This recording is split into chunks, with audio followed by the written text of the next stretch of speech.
Well, there's been no slowdown in military spending. New data shows that total world military expenditure increased by 2.5% from 2017. And it's now reached its highest level since records began in 1988 during the Cold War. Well, Peter Veserman is a senior researcher at the CIPRI Arms and Military Expenditure Programme and joins me now live from Stockholm.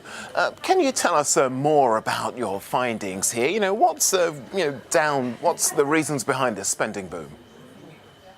I think they're very diverse.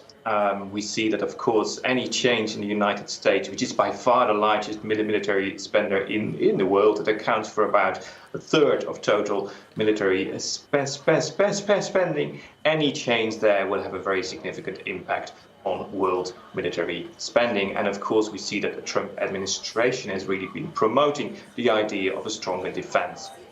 We see something similar in China. China is following its economy when it comes to military spending. It increases its spending on arms and all that every year by about the same amount as the economy grows.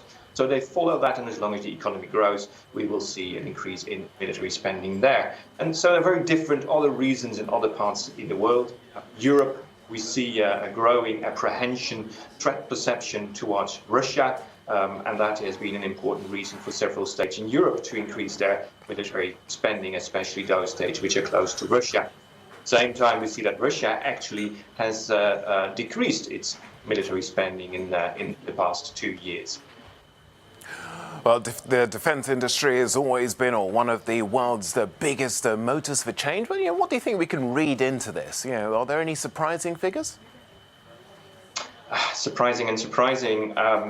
One of the surprising figures could be, for example, that you see that a country like Saudi Arabia, which is by far not the largest country in the world, but it does figure as the third largest military spender in the world. And there we do potentially see significant influence by the arms industry trying to really convince the Saudi Arabian elite to acquire arms and to spend more on this, even though the lower oil prices have led to a decrease in military spending in Saudi Arabia in the past two years. Peter Veserman from the CIPRI Military and Arms Expenditure Programme. Thanks for joining us on the programme.